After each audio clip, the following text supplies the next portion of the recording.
Friends, എല്ലാവർക്കും KCR കിച്ചണിലേക്ക് സ്വാഗതം. ഒരു പിടി മുരിങ്ങയില കൊണ്ട് ഊണിന് കഴിക്കാൻ പറ്റിയ നല്ലൊരു കറി റെഡിയാക്കാം. ടേസ്റ്റിയും ഹെൽത്തിയായ ഈ കറി റെഡിയാക്കുന്നത് എങ്ങനെയെന്ന് നോക്കാം. മുരിങ്ങയില കഴുകി വൃത്തിയാക്കി എടുത്തു വെച്ചിട്ടുണ്ട്.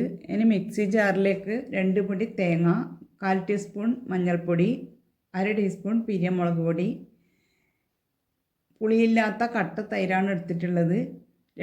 രണ്ട് കയ്യിലെടുത്തിട്ടുണ്ട്. തൈര് നമ്മുടെ ഇഷ്ടത്തിന് നോക്കി ചേർത്ത് കൊടുക്കാം. 1/4 ടീസ്പൂൺ നല്ല ജീരകവും കുറച്ച് കറിവേപ്പിലയും 2 പച്ചമുളകും ചേർത്ത് നൈസായി അരച്ചെടുക്കണം. ഒരു കടായി അടുപ്പത്ത് വെച്ച് കടായിലേക്ക് 2 ടേബിൾ സ്പൂൺ വെളിച്ചെണ്ണ. എണ്ണ ചൂടായി അതിലേക്ക് 1/4 ടീസ്പൂൺ ഉലുവയിട്ട് ഒന്ന് പൊട്ടുന്ന സമയത്ത് 1/2 ടീസ്പൂൺ കടുക് ഇട്ട് കടുക് പൊട്ടി വരുന്നുണ്ട്. അതിലേക്ക് കുറച്ച് കറിവേപ്പില ചേർത്ത് കൊടുത്ത് 4-5 ചെറിയ ഉള്ളി ചെറുതായി അരിഞ്ഞത് ഇതിലേക്ക് ചേർത്ത് കൊടുത്ത്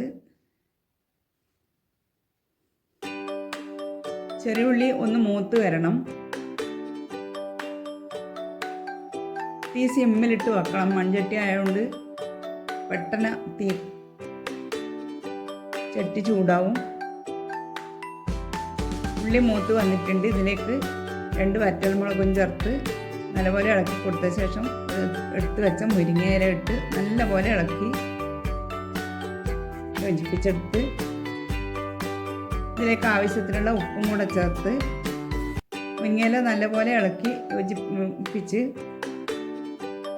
മുരിങ്ങയില ഒന്ന് വാടി വരണം. ഈ സമയത്ത് മുരിങ്ങയില നമുക്ക് കോരി വേറൊരു പാത്രത്തിലേക്ക് മാറ്റാം. ഇത് മാറ്റുന്നത് അരപ്പ് ഇതിലേക്ക് തന്നെ ഒഴിച്ചു കൊടുക്കുന്ന സമയത്ത് അരപ്പ് തിളച്ച് വരുമ്പോഴത്തേക്കും മുരിങ്ങയില നല്ലപോലെ വെന്ത് കുഴഞ്ഞു പോകും. അതുകൊണ്ടാണ് മുരിങ്ങയില കോരിയെടുത്ത് വെക്കുന്നത്. അരപ്പ് തിളച്ച ശേഷം ഇട്ട് കൊടുത്തു കഴിഞ്ഞാൽ മുരിങ്ങയില പാകത്തിന് വെന്ത് വരും.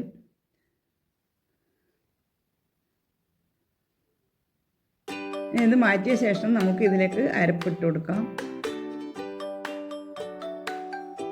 അരപ്പൊഴിച്ച് കൊടുത്ത് മിക്സി ജാറ് കഴുകി കുറച്ച് വെള്ളം ഒഴിച്ച് ഇതിലേക്ക് നമുക്ക് എത്ര ഗ്രേവി വേണമെന്നുള്ളതിനനുസരിച്ചിട്ട് വെള്ളം ഒഴിച്ച് കൊടുക്കുക. നല്ലപോലെ ഇളക്കി ഉപ്പും പുളിയും ഒക്കെ നോക്കി ഇതുപോലെ തള വരുന്ന സമയത്ത് നമുക്ക് ഇതിലേക്ക് മുരിങ്ങയില ഇട്ട് കൊടുത്ത് ഒന്ന് ഇളക്കി കൊടുത്ത് തീ ഓഫ് ചെയ്യുക. അടച്ച് വെച്ച് ഒരു 4-5 മിനിറ്റ് കഴിയുമ്പോഴേക്കും കറി റെഡി ആയിട്ടുണ്ടാവും.